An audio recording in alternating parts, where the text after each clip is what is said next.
Pierre de Jong est en direct dans 64 minutes. Bonsoir, vous êtes vice-président de l'Institut Thémis, spécialiste de géopolitique. Alors c'est vrai qu'il y a cette incertitude autour de Soledar. Moscou et Kiev donnent chacun leur version. Est-ce que vous avez plus d'informations ?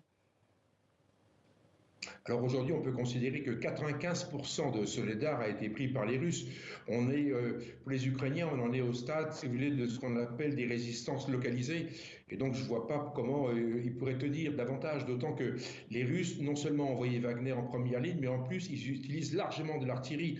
Donc, encore une fois, je pense que les Ukrainiens finiront par reculer de quelques kilomètres, si vous voulez, pour s'installer sur des positions préparées à l'avance, comme on dit. Donc, je pense que l'avenir de Soledar, tactiquement parlant, si vous voulez, et c'est terminé. Par contre, ce qui est intéressant pour les Russes, en tout cas, c'est que la bataille de Soledar leur permet de fixer une grande partie des effectifs de l'armée ukrainienne qui lorsqu'ils sont fixés sur des lignes de contact telles que c'est à Soledar, ils ne font pas autre chose. Et donc, le fait d'être en défensive les empêche de reprendre l'initiative quelque part. Et ça, c'est très gênant pour les Ukrainiens qui ont besoin absolument de reprendre, si vous voulez, leur marche en avant quelque part. Oui, donc c'est une victoire symbolique, mais aussi stratégique, on l'a bien compris.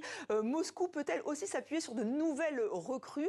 Les Ukrainiens pourront-ils tenir dans ce cas ? Le problème, encore une fois, si vous voulez, de Soledar, c'est que le vrai problème, qu'est-ce qui se passe? C'est que les Russes, aujourd'hui, ont clairement une profondeur stratégique extrêmement importante. C'est leur point fort. Cette profondeur stratégique est en même temps humaine, puisqu'il y a 145 millions de Russes. Elle est géographique, le pays est immense, évidemment industriel. Il y a un réseau industriel absolument colossal, et dans l'Est particulièrement. Et ça, les Ukrainiens ne l'ont pas. Donc le problème, aujourd'hui, il faut impérativement, si vous voulez, que les Ukrainiens reprennent l'initiative, reprennent leur marche en avant, parce que le problème, c'est que le temps compte contre les Ukrainiens et le temps compte pour les Russes. Encore une fois, le fait d'avoir une profondeur stratégique telle que les Russes l'ont aujourd'hui est un avantage, si vous voulez, stratégique absolument colossal. Alors Pierre de Jong, on va regarder cette image, hein. C'est celle de quelqu'un que vous connaissez bien, c'est le patron de Wagner. Il est à Soledar, ce qui pourrait effectivement confirmer ce que vous nous avez dit à 95%. Donc on le voit ici, il est venu remettre des médailles, féliciter en fait ses troupes. Là aussi, c'était une victoire pour les forces Wagner, elles ont réussi. Alors ça, c'est le combat dans le combat, ou la guerre de communication dans la guerre de communication. Wagner, en fait, n'est qu'un épiphénomène, quelque part. Mais c'est vrai que cette montée en puissance, puisqu'on estime que leur force, en gros, 40 000 hommes, fait que Poutine s'est créé une deuxième armée, une armée privée, et qui a besoin absolument, si vous voulez, comme ils ont fait en Syrie, à Deir ez-Zor et à Palmyre, ils ont besoin absolument d'avoir, comment dire, une espèce de gain. Et donc, en fait, Soledar est pour eux la possibilité d'exprimer devant l'ensemble de la Russie que c'est une force combattante, intéressante et surtout fiable. Et c'est ça le cœur du sujet aujourd'hui. Et le problème, c'est que l'armée, d'une façon générale, l'armée russe ne le prend pas bien. Il faut se mettre à leur place. Et donc on voit cette petite compétition qui s'est mise en place entre Chaïgou et Prigojine.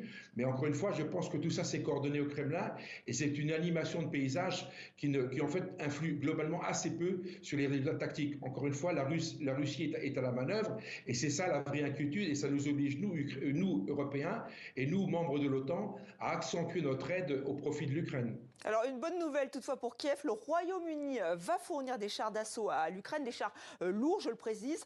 Volodymyr Zelensky s'en félicite. Pourquoi les Ukrainiens y tiennent tant et pourquoi c'est important pour eux ? D'abord, ce n'est pas un outil défensif, c'est un outil totalement offensif. L'objectif, très concrètement, des Ukrainiens, c'est de mener une contre-offensive, je dirais, au printemps, parce que les blindés n'arriveront pas avant 1 mois, 2 mois, voire 3 mois, et au printemps, mener une contre-offensive quelque part. Alors, Zaporijia peut sembler l'endroit le plus propice, mais il y a d'autres endroits.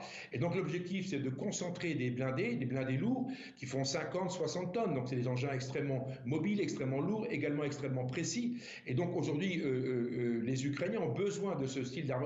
Ils n'en ont pas. Donc ils ont besoin d'avoir des Challengers, éventuellement des Leclerc, évidemment des Léopards allemands, pour encore une fois mener cette guerre de contre-offensive et percer le front et pouvoir reprendre l'initiative. Le cœur, c'est l'initiative.